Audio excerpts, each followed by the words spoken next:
Welcome to the Black Belt Business Podcast. My name is Matthew Brenner, and today we have the first Black woman to win an Eisner Award at San Diego Comic-Con. We're here today with Dr. Howard. She's a ghostwriter for celebrities and CEOs, including DMC for Run DMC. And the cool part is today, if you're a business owner, like the purpose of having someone like Dr. Howard is so you can spark your creativity to grow your business, whether specifically writing or marketing, and how to grow your business, not just from like a stuffy business person in a suit or a marketing agency, but how to think about it creatively. So that's why I brought Dr. Howard on today. She runs a company called Power Your Research. She's been featured in the New York Times, the Washington Post, and most recently, she was a clue on Jeopardy. Like her book was a clue on Jeopardy. So that's pretty cool. Dr. Howard, thanks for coming on here today. Thank you for having me. I'm How, excited to talk to you. how'd I do on the intro, reading it from my phone? You did it amazing. You're doing well.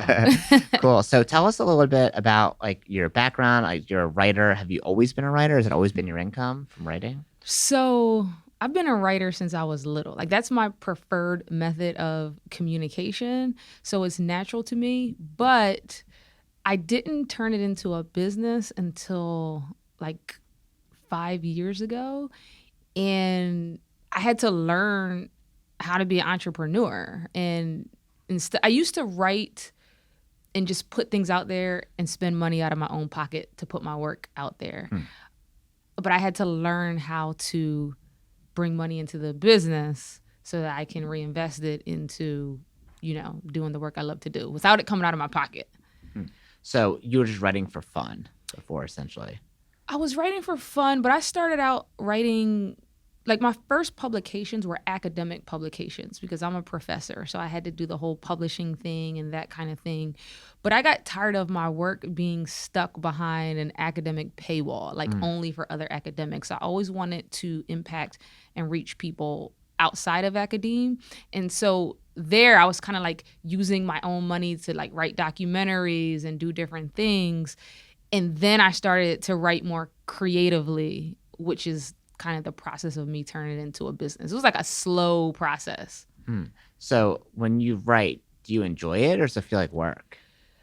I enjoy writing, but writing to make money is a different ballgame because you have to meet deadlines, right? You have clients that are depending on you, and I'm a real big stickler for deadlines. A lot of creative people in the writing space, I feel, deadlines can kind of be a suggestion, but I'm very anal about deadlines, so I had to teach myself when to write where I was most creative during the day. So that means for me, I can only write during a specific time during the day. And that's like a 3 or 4 hour period. But I write so much and so fast in that time period because I know myself well as a creator. So tell me, how do you get into writing mode? What's your scenario? My writing mode is I have to take lots of walks first because I'm writing the story in my head. So I can take like an hour-long walk and like the mental outline is in my head. So when I go down to write at like 10:30 a.m., 11 a.m.,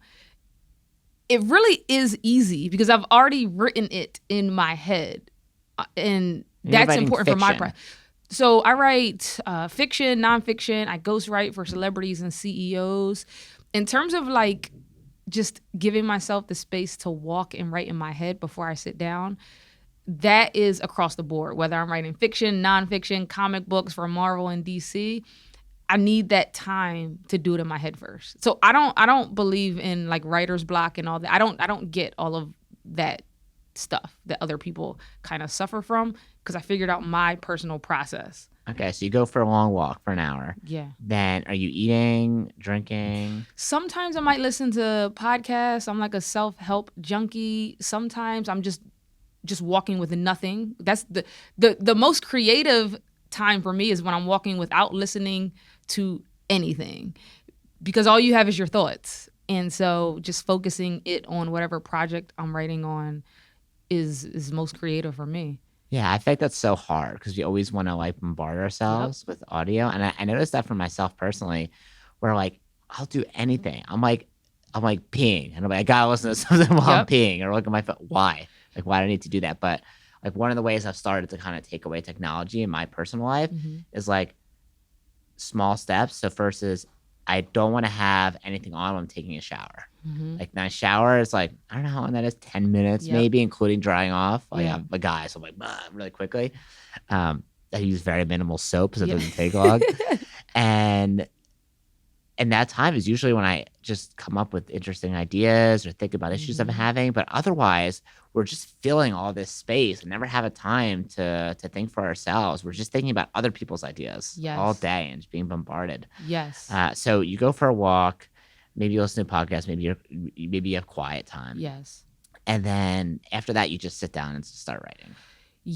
And it just flows out because it's already there. But one of the like you bring up such a good point, because I learned so much by writing books for millionaires and multimillionaires, because one, you just get to sit and talk to them and learn like what motivates them, their deepest, darkest secrets. And one of the things that I see is like the successful people that I've written for, all of them have like some seed of insecurity, but they also have trouble being alone with their thoughts. Like it's like they're working to like heal some childhood like trauma, and trauma is relative. Some people have trauma that's super big or it's relative, right? It's big to you.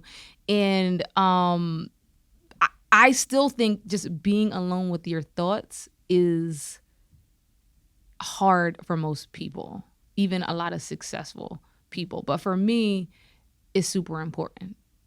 And like I'm a self-help junkie, like I said. So one time like I was just like listening to so much self-help stuff that I started to like I just started to feel unhealthy, right? It started to feel like I would be in the shower listening to like Lewis Howes. So I did a 30-day experiment, and I was like, for 30 days, I'm not going to listen to any podcast, any self-help stuff at all. And within like 5 days, I started to like rapidly solve my own problems. Because like instead of waiting for somebody to, because like when you listen to these self-help podcasts and like all these entrepreneurship things, you're listening for an answer. Like you want help to solve whatever problem you have. But when I stopped, like that first week, I solved so many of my own problems. Oh my gosh. Yes, so it was crazy. That's so cool. And I think like for entrepreneurs, we're always looking for someone else to solve. Or I mean, sometimes help us be solve problems. Yeah, but a lot of times we're looking for a company or a business or a person. Like, hey, how can you come in and help me with my problems? And if you just took the time to be alone with your thoughts, you probably got to where you are now because of your own ingenuity. Exactly. Right. And like for me, self-help, I obviously love self-help too, a big part of my life.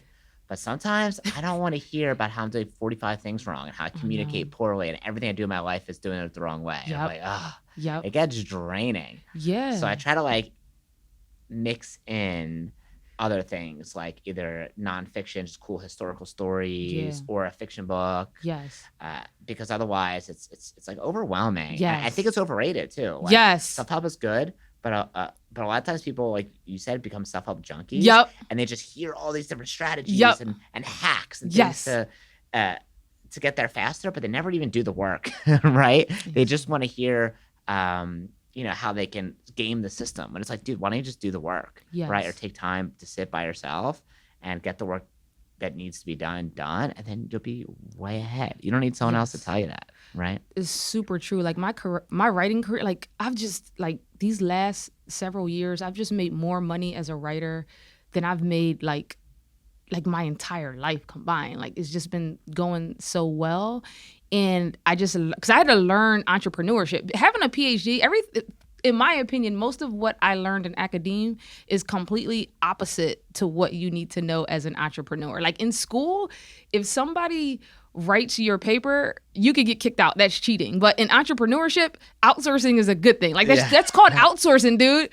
So I had to like completely learn a different way of thinking, and it's just been super helpful in just growing my career financially. Like I'm just amazed. So what do you see when you talk to entrepreneurs or CEOs, when they come to you and they want you to write a book for them? Are they asking usually for like biography? What are they asking for?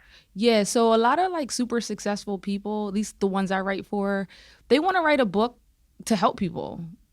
right? To teach them their principles, how they became successful, and give that information to someone else. So most of it is like narrative nonfiction. So their life story. A lot of these people have gone through tough things, whether it's depression or struggles with alcohol, and within each chapter, giving people principles to help them in their journey. So that's usually what people want me to write about in terms of their story. How often is it unique? Or sometimes you're like, oh, I'm hearing the same crap I've read about in a million books 1,000 times. Like, give me something new. Like, let's be honest here, right? Like, No, I don't feel like that. No, I feel like everybody's story is unique, and it's a little selfish on my part because I'm just enjoying getting to sit down and talk to these, rich, wealthy people, because I get to learn so much from them.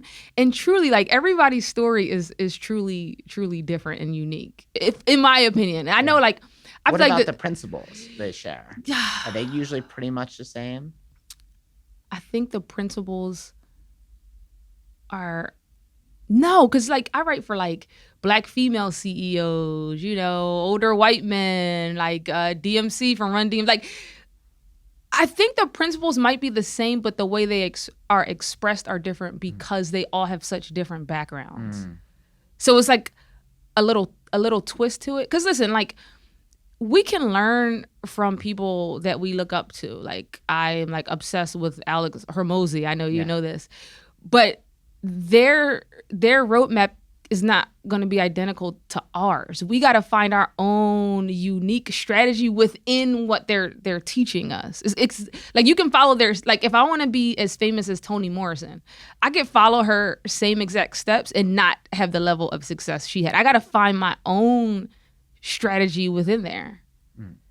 So for the people that tell you their stories, how long does it take for you to hear from like story to, hey, here's the delivered book for you? Like, typically. Yeah, I can write someone's book in 4 months. Okay. So that'd be 50,000 words. That's the standard kind of, book that a CEO or celebrity needs to write. 4 months. Okay. And meeting then how with long them before it's like published and like printed and out? Publishers are probably going to take like a year to publish it. So if it's delivered to the publisher in, let's say, December, it'll be published within the next 12 months probably. So it'll take about a year and a half from beginning to end to get a book. Yep, that's about right. Okay. Yeah. And if you're like a CEO and you want to publish a book, have a ghostwriter like you write it, how much does that cost? Like, the range? Between 50,000 and 100,000. Okay. Yeah. That's like typical in the industry, or? That's typical. Okay. Yeah, cool. that's typical. And it depends, like, the higher range will be like you have to sign an NDA and the ghostwriter can never talk about it because literally all the ghostwriter's getting is paid. But if a CEO or celebrity is willing to put the ghostwriter's bio inside the book as like a co-author, the price comes down a little bit. If credit. Yeah, and you see some of these celebrities, they'll actually have the writer's name on the front, like it'll be with so and so. So that will be a little bit cheaper because the writer's actually getting credit and can kind of use it to leverage their career. So 50 to 100,000 is about what you're going to pay.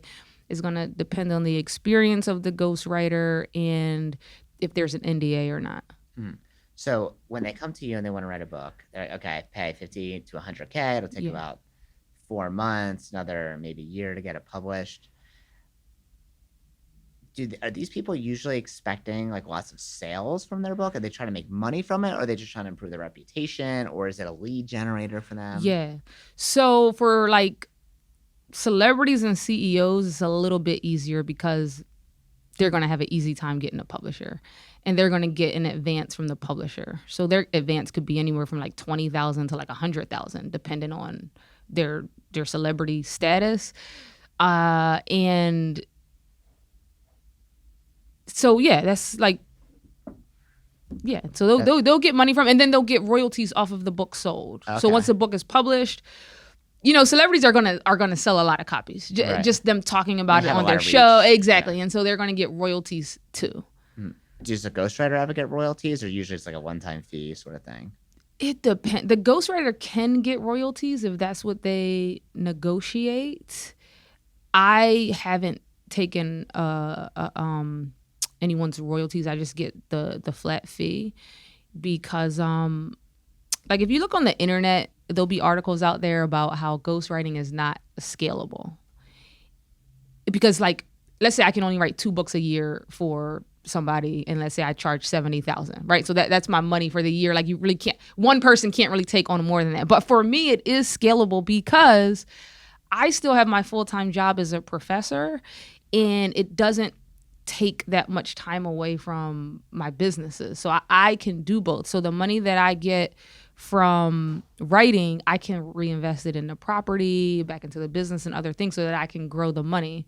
If you're just strictly like a ghostwriter and this is all you do, it might be you only can write so many books a year. So yeah, there's nuance to like everything you read on the internet and kind of the business and stuff. And then I have my academic branding company that brings in some money too. Cool. So for me, maybe this is, I'm curious what your thoughts are on this. Like, I've always felt like, not always felt, but I feel like I like writing. Like when I grew up, I would always get complimented on my writing from my teachers. Like I was in AP English in high school, and I got, I was like highlighted in front of the class. I actually won a writing competition in the city of Philadelphia. I don't know if you know this. And I won a scholarship. Like I got like a free ride to the community college because I won this writing competition. And I decided not to go because I didn't want to go to community college. And they were very upset. They were like, how could you waste a scholarship? I don't want to waste it, but I just can't go there. I just didn't want to go.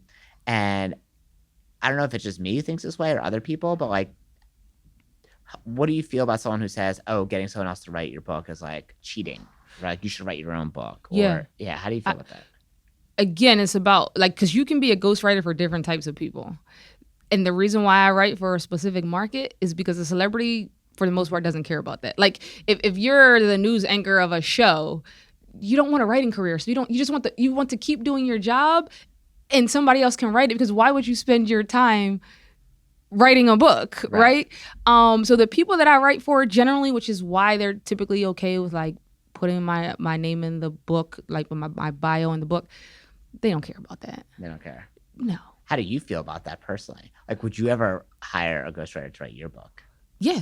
I would. I haven't done it yet, but I absolutely would. You would. Okay. And the reason for me, and so now this is like a better question, because an author hiring a ghostwriter, most people will probably say that's cheating, but James Patterson, he uses ghostwriters. Like he's a super famous writer. He talks about it. So for me, when my career gets to a certain level, when I have so many job opportunities that I have to turn them down, but I also have so many ideas, I don't want to die with ideas in my head. And the only way for me to do that, if I'm thinking long term, is probably to hire writers in the future, where I give them the outline, I give them the idea, they write it, and then I go over it. And so I personally do not have a problem hiring a ghostwriter for my work. I haven't done it yet, but I would. What about ChatGPT? Oh, I love it. It's amazing. Okay. Cool. Yeah. So you're okay with that? Yeah, that's like it's like we have a laptop, but you prefer to use a typewriter. Like, why would you? So like, if I don't use ChatGPT, I'm going to get replaced by somebody that does. Right. Okay. So what do you use it for when you're writing? For instance, someone just asked me to edit their graphic novel. And so you can use ChatGPT to help you with that. Now, I still have to read the graphic. Like you still have to do the work. So I can do the work, give them feedback on their graphic novel, but I also can put excerpts into ChatGPT to give me more language, to kind of format, because then ChatGPT will be like, oh, narrative structure, this is the strengths and weakness. Like it'll break it down. So it just supplements what you're already doing. Like you still have to do the work. Like I can't use ChatGPT to ghostwrite somebody's book. Right. You just can't do it. Like I literally have to interview the person and get their story. Like their personal story is just not on the internet in that way.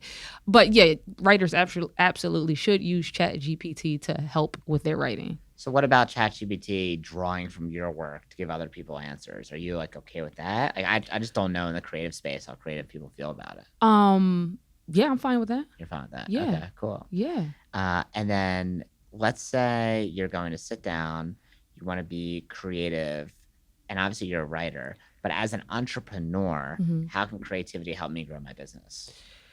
How can solving problems, being a creative problem solver, I think is super useful to think outside the box sometimes. Not thinking outside the box so far so that nobody's going to understand your business moves and decisions, but just on the edge is, I feel, where you can make a lot of money. Like my academic branding company, it's a branding company specifically for people with PhDs. Like there ain't that much competition in that particular space. It's very niche down. Yes. And so that's an example of thinking creatively about, okay, branding companies are popular these days, but how can I think about this in terms of a business opportunity creatively where people will still get it? It's not so far outside the box, but it's like right on the edge. And that's how I think about like book ideas too. Because like one of my strengths is coming up with good ideas that other people are not doing. Like what kind of ideas? So like my first book that won the Eisner Award is called Black Comics, Politics of Race and Representation, right? And back then in like 2010, to be an academic doing a dissertation on like comics, it was not like the cool thing to do. It's not like it is today where it's like they have majors where you can major in comic studies and everything. I didn't even know they had that. So you just said yeah. Wow. So like there's you can major in like comic studies. They have different. It's acceptable now to like do research papers on comics, but back then, that was an example of like, okay, I'm in this infrastructure, higher ed. How can I do something that's just a little on the edge, but different? And just that could be a lonely path. Because people are not going to get it. But now I'm like, oh, wow, she was like really ahead. Like I started this trend almost. Yeah, I mean, I'm thinking now as you say that, it's like a martial arts school owner. Like, oh, what can you do that just makes your business a little bit unique? Not something totally different where it's like, oh, now I have to explain to you what I'm doing. Exactly. But something that like you can carve your own lane. Exactly. So now that like you're writing, you've been a professor, you talk to all these people, what are some of the common things you see from people who are successful that help them become that way or help them make a lot of money? Yeah. So a lot of successful people, particularly the ones that I've written for, are running from something. There's some insecurity. Like there's something, childhood trauma, one of their parents ignored them when they were small, or some even bigger trauma that they're running from, which is driving them. Like it's driving them to like be successful, right? They're like running from that. So do you think you need that? Do you think you need some chip on your shoulder? I think so. I think that's a motivator. Now, some people have trauma and they channel it towards like negativity, like but if you can channel it towards being successful in whatever field you're in, it's a super good motivator. But also, if you pair that with like running towards something, so like childhood trauma, I don't know, I was poor, I didn't have any money, so you're running from that all your life. But then running towards like your vision of being the first millionaire in your family and feeling like I need this because like I don't want to be that little boy that didn't have any food to eat. So like if you can have both those things, you're running fast as hell, yo. Like right? But the problem is when you reach that vision, right? So you reach that millionaire status or whatever the thing that you were running from, like this is what your childhood self told you needed.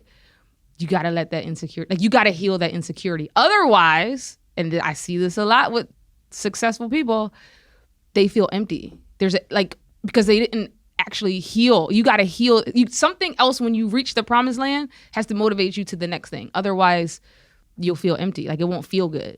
So how do you teach that kind of chip on your shoulder mentality to like you have a son, yeah. right? How do you teach that to him? Like he has obviously a great mom, pretty comfortable, yes. Like how do you teach him to be motivated and have that same drive as those millionaires if he doesn't have that same, I hope not, but yes. same type of trauma or. Yeah. My son, I try to like keep him grounded because like, I tell him like, dude, you've already flew out the country. Like you just turned 6. Like you're about to go to Paris first class. He's going to Paris first class in Delta One in a couple of weeks. What? And just you two?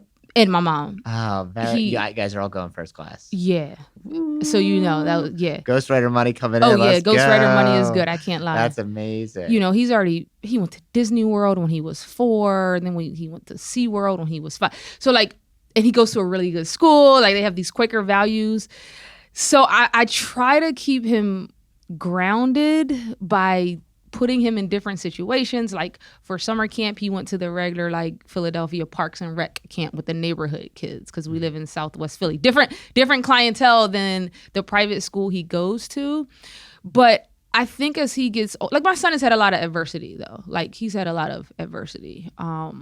But just trying to teach him that there are consequences to the decisions that you make. Physically putting him in different environments so that he can see other types of people. Like the Philly Parks and Rec camp that he goes to, he's like, why does the milk taste like this? I'm like, like the milk, like sometimes the milk is like spoiled. So and he doesn't, right? So just making him experience different things, but trying to keep him motivated is, we'll see as he gets older. He's only 6, but I do think about that a lot. Yeah, even for me personally, like I feel like sometimes like comfort is like the death of I know. You're right. success. Like it gets too easy. And I try to do it for myself. I mean, I like being comfortable too, but like one thing that I do that's like puts me uncomfortable is like today I took the SEPTA bus to get here. Yep. Could have drove, could have taken an Uber, could totally afford it. Yep. But like I like, seeing like, okay, I actually have a pretty good life. It's Yep. good to see. Be grateful for that moment. I think you said the key word grateful. I really dig into my son, like, you got to be grateful. You got to be grateful. Like, there are lots of people out here that don't have what you have. Empathy, man. Empathy and gratitude. Because you can get... I also think that I also think resilience is, like, learned. Like, if you don't have some adversity as a child, you don't get to practice resilience. It's like... you're 30 years old, you haven't really had any adversity, then you get laid off from your job and you want to like, you're losing your mind, right? I do think you have to practice resilience just like anything else. Like you have to practice patience. You got to be in situations, like you said, to practice it. Yeah, that's why I love martial arts, because it puts you in physical and mental, I guess, not harm, but like difficult situations where you're going to be okay. No one's actually really going to hurt you. Yeah. Right. But it puts you in very uncomfortable situations and you have to build that like grit and like discipline. And it teaches these life skills that kids are not going to get in a traditional classroom. Mm-hmm. Right. Like life's greatest lessons. If you think at the time you've learned your best lessons, you probably don't flash back to something some teacher said at school. Yeah. It's like, no, this happened in the schoolyard. This happened with my friend. This happened with my dad or my aunt or whatever, some family member, right? Mm-hmm. And that's why I think martial arts is so good for kids. Is like it just like forces that situation if it doesn't happen naturally. Exactly. In a safe environment. Exactly. I think a lot of the cultural stuff in America is like toxic. I really do feel like our culture does a good job of making everybody feel bad about their upbringing in some way. Like if you grew up never wanting for anything, 2 parents, perfect life, I feel like society makes you feel like you don't have a rags to riches story, right? Because we all like the whole storytelling formula is something really bad happened to you and then you succeeded. It's like the Rocky formula. And I think society does a really good job of making people who just had a great childhood feel bad. Like you feel like you have to go through something in order to have a story to tell. But they do it to every different type of, like you grow up in a single parent household, you got to feel bad about that because you're a broken family. I feel like the culture is really toxic in that way and making us feel bad about the way we were brought up. Well, then I feel like you can almost invent what your chip on your shoulder is. Like I remember watching the Michael Jordan documentary. Did you ever see that? It's I did. And he was just like, one person said, I don't remember who it was, some other player said one thing to him one time during practice. And he just like hated this dude, and the other guy barely even like remembered what he said. It's just like jawing in practice, or maybe it was a scrimmage or something. And he just like held it with him. Yep. And he's like, I'm gonna show him. Yep. So I think sometimes like even if you don't have like some terrible trauma that you're bringing motivation from, right? At least you can like almost like invent something, right? And that might have really been trauma for him, whatever that, right? Okay, right, true. Right. Like that's what I'm saying. Like trauma is relative, but whatever it is. You need it to like, that's a perfect example. Michael Jordan running from whatever that person said. I think you need it. So what motivates you? So, and not the crazy. Corny answer. No, this is going to sound real crazy. Okay. So I had a really good childhood. to me, it was perfect. Like, my parents did get divorced, but that didn't feel like trauma to me. It's just like, a lot of people go through that. So that wasn't traumatic for me. But when I was little, there was this show, I think it was like called Bozo the Clown. Okay. I really loved this show. They did a live taping of the show. I went to the live taping with my mom, and they would bring kids up to come onto the show, and they didn't pick me. Like, I raised my hand. I'm like wanted to be picked, and they did not pick me. And that pissed me off so bad. Like, I was like, I will never be in a situation where I don't get picked. This is why, like, everything I do, I'm trying to be the best. Because if you're the best, you're going to get picked. Yeah. Like, I went to college on a D1 basketball scholarship. Like, I believe that on any given day, I can beat somebody at whatever Holy it crap, is. I didn't know that. Yeah, awesome. Yeah. So, I didn't pay for undergrad basketball scholarship. Just so everything I do, I'm like, I got to be the best because I want to get picked. Like, awards, like some people say, I don't care about awards. No, awards matter to me. Like, if I don't get picked for an award that I'm nominated for, I'm pissed. Oh, wow. Yeah. Like, so that really does motivate me. Just, I got to be the best. And I'm like extremely competitive. I'm more competitive than the average person because I want to be the best. Yeah, well, D1 athletes, or just athletes in general, I think have that really good competitive nature. Yep. And a lot of times they can transfer that into like energy in their business, right? Like, so whenever true. I can hire someone who's been like an athlete in the business, I know that they're competitive, they're hard workers, so they're true. diligent, they know how to deal with challenges when they come their way, and they don't want people like winning besides them. So right? true. Like, and obviously it can be toxic and destroy you. Like, yep. The other side is that is like people can develop, and I see this a lot now too, and tell me if you agree, it's like just a victim mentality. Like, I'm a victim. Victim. Everyone does this to me. Everyone does that to me. Society's wrong for this and that. And it's like, okay, if that's happening, if it serves you and it helps you in some way, like, then great, run with it, right? You have that little chip on your shoulder. But if it's just like, oh, well, I'm just stuck where I'm at and that's it, it's not my fault, how's that serving you? You're just I agree. Helping. For me, as a Black woman, I cannot get into a space of I'm not going to get something because I'm a Black woman. I have to be realistic that there's racism and there's sexism, but compartmentalizing that, I can't, on a day-to-day, I can't think about racism, sexism in terms of how it's going to prevent me from reaching the goals I want to reach because it's just not useful to me. I have to be like, racism and sexism exist and I'm still going to reach the goal anyway. That's just how I have to, that's how I have to think about it. Yeah, I think it's really cool. Like, one of the things we talk about in martial arts is like when you're giving someone feedback, you don't say the word but and then give them feedback. So for instance, like you would say, I'm Black and I'm a woman. Instead of saying like, oh, be successful, be a great ghostwriter, but I'm Black and I'm a woman. I'm Black woman, right?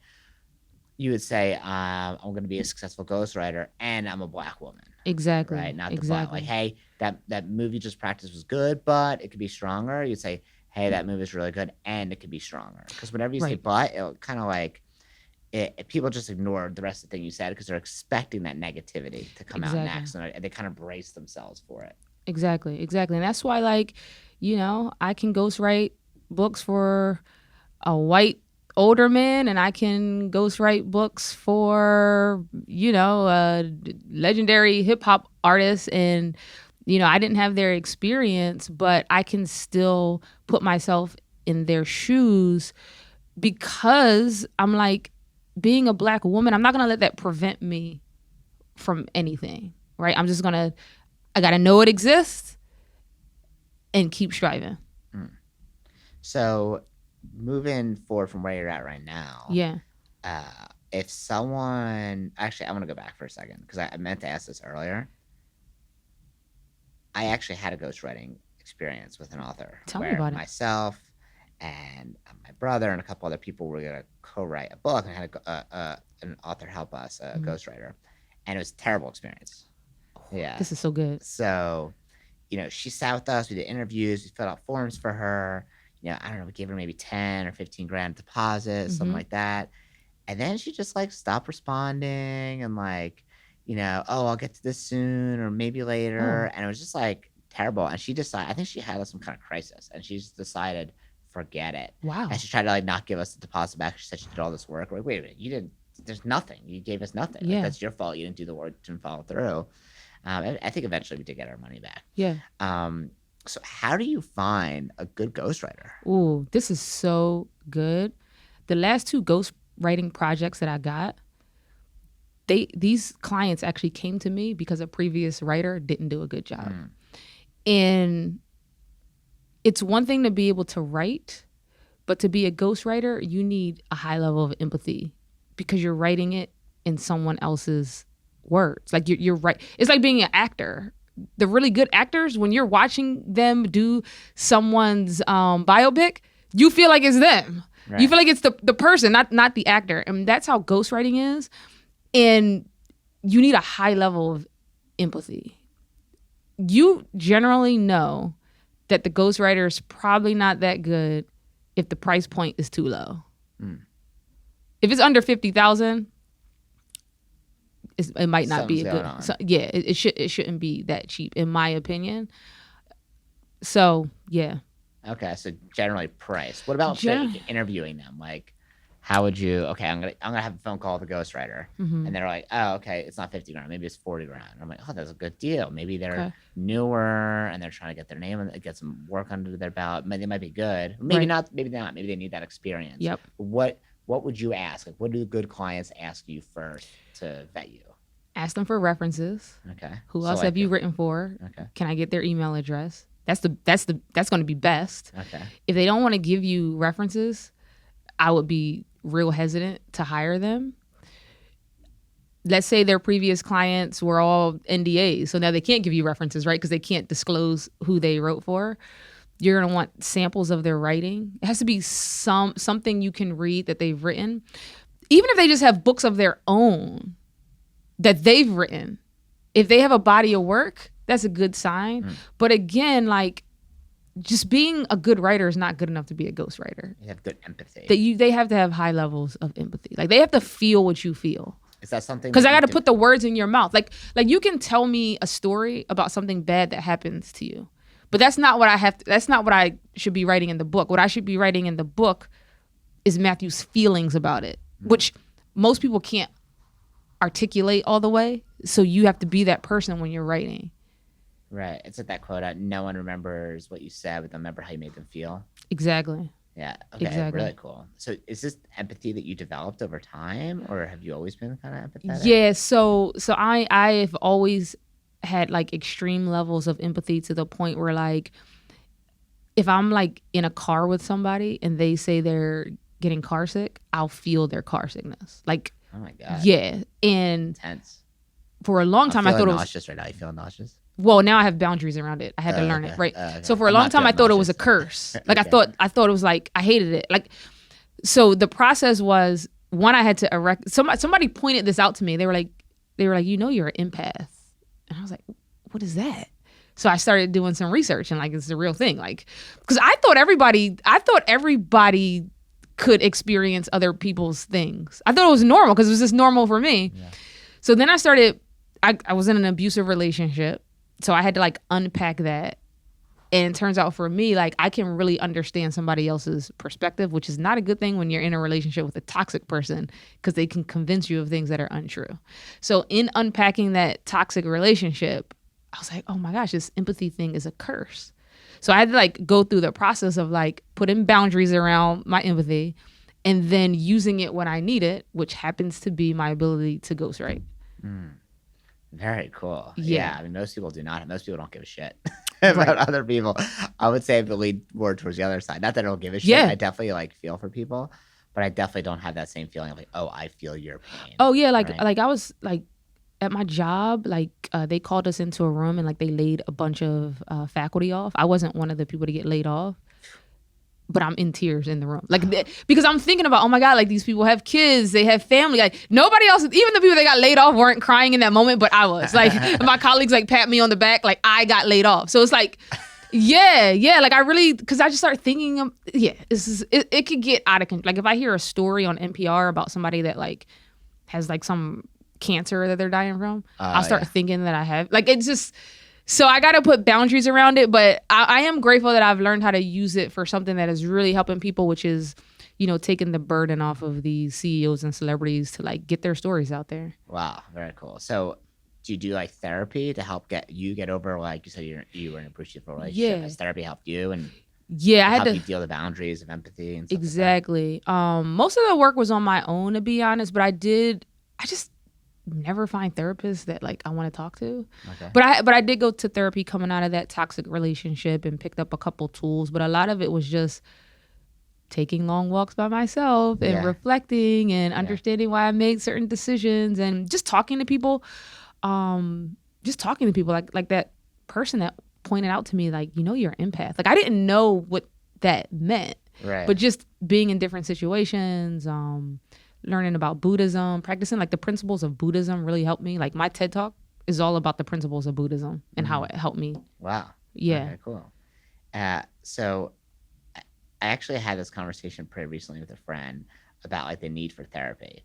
So I feel like now, and this is probably, I don't know, I don't know if this is a hot take or not, but like I feel like people try to shove therapy down your throat. Like everyone needs therapy. Yo, I Everyone agree, can dude. benefit. It's like, yeah, everyone can benefit from like weightlifting, but doesn't mean everyone should weightlift. Everyone can benefit from journaling. It doesn't mean everyone should journal or meditate or do a cold plunge, Yes. And I feel like a lot of times you can figure out issues yourself Yep. if you just give yourself the opportunity to, or research, or there's like other strategies. You don't just need therapy. I I think agree. now it's like therapy is like almost like, oh, you have to shower, you have to do therapy. Yes. It's like a thing you constantly have to do. I've never done it. Actually, I changed my mind. I did it one time. Yeah. When we hear my embarrassing therapy Yes. story. All right. So it was actually couples therapy, and I was having challenges with my like long-term girlfriend, Mm-hmm. and we were trying to figure out like what we're gonna do. Mm-hmm. It was either like get married or break up. Yeah. It was like kind of at that impasse, and we're like not agreeing on things, and we're like, okay, well, maybe we try therapy. And I was like, okay, let's do it. Like I'm willing to try. Like I want to try. Like I Yes. wanted it to work out, or at least I thought I wanted it to work out. So I talked to a therapist on the phone, a couples therapist, and she says, when we get to the therapy session, is this, hey, I want to repair this relationship and figure out how to move on? Mm-hmm. Or is this to figure out how to move on your separate ways and how to do that in a healthy way so you don't fall into the same trap in the future? Right. And I was like, well, I want to repair it. Like Yeah. I definitely like want to keep this going.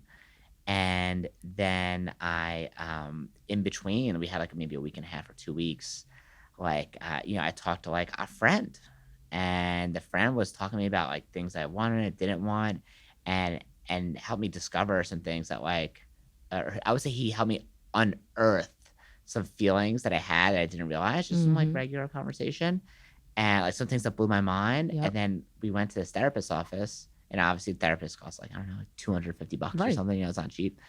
And we sit down, and I'm like, I have to admit something. I apologize.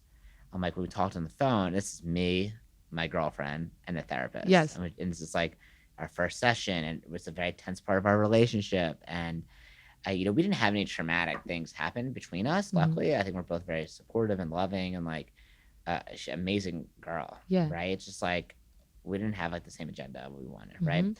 So it would have been easier if there was something traumatic. It would've been, Right, "All exactly, you right. know, like, but it wasn't. And I sat there and I said to the lady, I said, yeah, like I know you asked me what my agenda was when I came in here, and I said I wanted to repair, but I don't think that's the case. Mm-hmm. And that was so hard to say out loud. Yes. It was like I said it basically right when we sat down. Yes. And like I was like trembling, just like trying to Yeah. say those words. And I'm like, I don't think I want to repair it. I Mhm. really don't. And Mhm. like, and it was so hard to do. And then she was like, okay, well, let's book some more sessions after this to figure out how we go our Right. separate ways in a healthy way. And I was like, okay. And I booked one. And then we still did the whole session, Yes. right? But the next one, I just canceled. I was just like, 'Cause I'm not going to keep on paying for this, And I feel like almost like a little guilt, like I need this for me to figure out myself. But like, not necessarily. Yep. Like, why is that the stigma now that everyone Yep. needs to have therapy? Like, therapy for me is talking to loved ones. And by the way, Mhm. like, I'm not saying no one needs therapy. There's definitely people that Yep. need therapy, right? But I don't Yep. think everyone necessarily needs therapy. Martial arts is therapy for me. Yep. Exercise is therapy for Yep. me. Like that kind of stuff is where like I get out of a lot of the feelings, Yep. right? Maybe I'm not saying the words, but like physically, it's Yes. coming out. So No, I totally agree with you. And listen, I don't want to offend anybody with the mental health offend away. conversation, because like it could get real, like, Yeah. I feel like mental health is a sensitive topic. Yeah. And I feel like mental health field is healthcare. Healthcare grows when people need to spend money going to see a therapist and spend money on the meds that they're probably going to prescribe to most people, because they're going to convince you of these labels. Anxiety, ADHD, whatever it is. And again, this is not for people that really need, mental health treatment.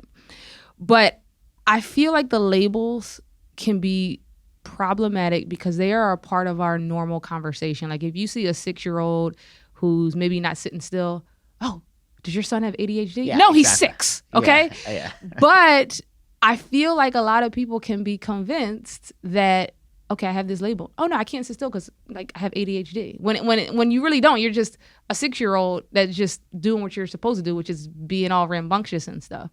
I feel the same way for like just the term anxiety. No, you're just nervous, dude. Right? So I feel like the labels can be problematic, and almost sometimes it's more a lack of accountability, a lack of to be able to say, I can't do this because I have anxiety. I can't do this because I have depression, when some of it is just like you're sad because you're experiencing a normal human emotion, and social media doesn't help. People think they're always supposed to be happy. In my opinion, happiness is an emotion. You're not supposed to be happy all the time. Actually, if you're happy all the time, that's like manic, right? Right? So you have moments of happiness. So I kind of feel like the labels are really can be really problematic in terms of mental health. Like I don't use terms like anxiety around my son, or like you're just nervous. Yeah. And also, what's bad about having anxiety? Exactly. Like if you have a crippling anxiety and you can't leave your house, that's different. Right? That's different. But like having some anxiety because you have a big presentation or a test, it's normal. Or have to have a tough conversation. Okay, that's freaking life. Yeah, right? and that's back to this like understanding what coping mechanisms look like for you, because sometimes people are just not doing the things that can help themselves, like going to bed earlier, exercising, learning what's going to work for you so that you can cope with life. Yeah, I think like you said before, it's healthcare, right? So like, okay, your elbow's bothering you, right? You don't necessarily need physical therapy. Right. Maybe you need to stretch. Have you stretched more? Maybe you're not eating enough vegetables, or you don't have the right vitamins, right? Yes. Like you don't necessarily need to run to pay a physical therapist to fix your elbow. You don't need surgery. You don't need medication. Right. It's like there's other things you need to try first. And if those things don't work, or you think it's so severe that, it impairs you, yes, then you could, take that next level of health or help.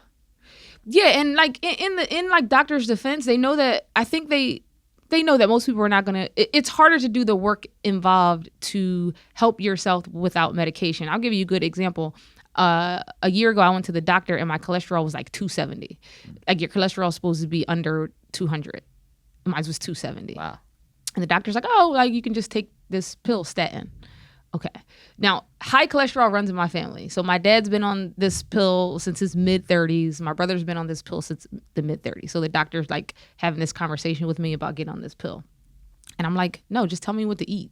Like, give me a chance to help myself, because I don't want to be on a pill in like my mid-30s. Like, if we were having this conversation when I was like, if I was like 59, maybe I would be like, So the doctor really couldn't tell me what to change about the way I was eating. All she knew was take this pill. So I was like, no, I'm gonna get the number down. So here we are, less than a year later, and my cholesterol is 215. So this is considered slightly elevated now. And my good cholesterol went up by like 30 points. So like my cholesterol right now is better than the average like American who does not have a cholesterol issue. So like I don't have to take the meds, but I have to make a decision every single day, a commitment to keep my cholesterol down. And that it's not easy. It would be easier for me to take a pill and continue, but I got to make a commitment every single day to keep my cholesterol down. So I think it's the same thing with like some of these mental health issues. It's like doctors know that the work that's going to be involved for this person to get from where they are to where they want to be it's just a lot harder. You got to commit every day to working on your mental health. If it's really bothering you, where the easier thing is just to take a pill. Take a pill, yeah. So what did you do differently? You eat differently? Oh, it's kind of drastic. But going back, I'm very competitive. When I have a goal, I expect to reach it. So like kale salad every day. Breakfast options are basically oatmeal, but with no butter, no milk, just oatmeal with like almond People milk. put butter in oatmeal? Yeah. Oh my God. I didn't know that's Yes. a thing. Fond memories of like really buttery oatmeal. Oh, interesting. So like oatmeal or Cheerios for breakfast. Like just, no bread, no white bread. So Killer Dave bread. Shout out to Killer Dave if you want to sponsor this podcast. Hit up Matthew. Yeah, it's a commitment every day. Like fruit juice. So like juice just from the fruit, like in a juicer. Yeah. And being very careful of these like smoothie places that are supposed to be healthy, but their fruit is soaked in like all types of sugar and crazy syrups. So it's super sweet. Yeah, so it's a commitment every day. Yeah, cool. It's worth it. So we're going to wrap up, and I want to know if someone is listening and they're like, they're a business owner, maybe a martial arts business owner, they run another type of business, and they're like, hey, I would love to have Dr. Howard write a book for me. How do they find you? Yeah, you can email me on Instagram at Dr. Sheena Howard if you have a book that you want to get out to the world. Even if you just need the book proposal, because you have to have a book proposal before you start writing the book or within that process. So yeah, Instagram. My website is drsheenahoward.com. Very accessible. Yeah. Cool. This is Dr. Dr. Dot? Yes. DrSheenahoward.com or same on Instagram. Cool. Thanks for being here. Yes. Thank you.